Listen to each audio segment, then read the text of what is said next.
Nilamon na ako ng lungkot ngunit walang gumagabay. Sa mutsaring problemang nasakin ay pumapatay. Nasaan na yung mga kaibigan kong sakin nakakbay? Kailangan ko kayo ngayon, ako'y nananamlay. Dumidilim ang aking paningin, may nais na gawin. Hindi ko to gusto pero meron saking nakatingin. Inuutusan ako na sarili ko ay patayin. Tulungan nyo kung may tao sa harap ng salamin. Habang hawak ang patalim, mga kamay nanginginig. Tanging bulong-bulungan lamang ang aking naririnig. Sumisigaw na ko't lahat ngunit walang nakikinig. Mga pulso'y puno ng hiwa at dugo'y dumidilig. Ako ay nangihina, tila oras na ng pahinga. Bumagal ang tibok ng puso't nanikip ang paghinga. Ngunit bigla kong nagising sa yakap kong nadarama. Anak, bumangon ka anak, boses mula sa aking ama. Itong aking silid ay binalot ng katahimikan. Luwang siyang sa mga mata ko ay namagitan. Pasensya kung ang nagawa ko'y di niyo naibigan. Karamay lamang naman ang aking tanging kahilingan. Bakit ganon? Bakit di nyo ko maintindihan?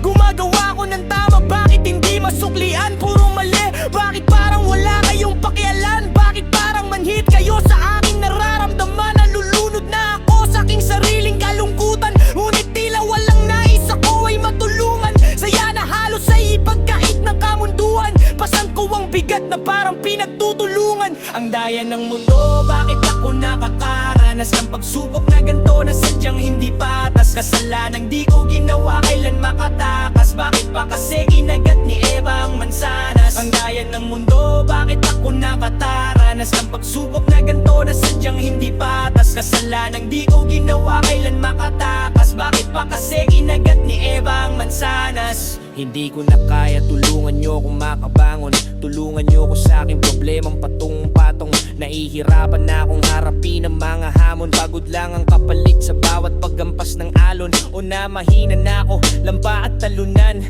Walang kwenta na tao, tanga at batukan.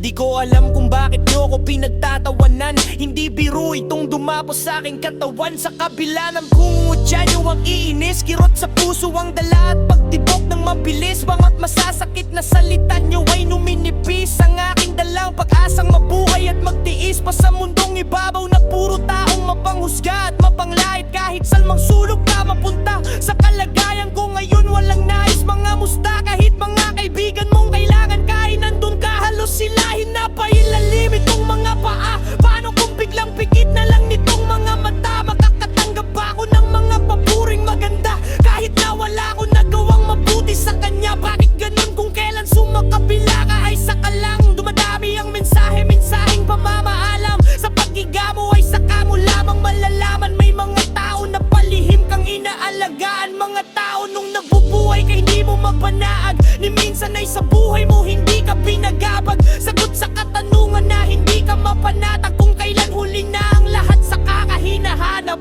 Ang daya ng mundo, bakit ako nakakaranas ng pagsubok na ganito na sadyang hindi patas? Kasalanang di ko ginawa, kailan makatakas? Bakit pa kasi kinagat ni Eva ang mansanas? Ang daya ng mundo, bakit ako nakakaranas ng pagsubok na ganito na sadyang hindi patas? Kasalanang di ko ginawa, kailan makakakas? Bakit pa kasi kinagat ni Eva ang mansanas?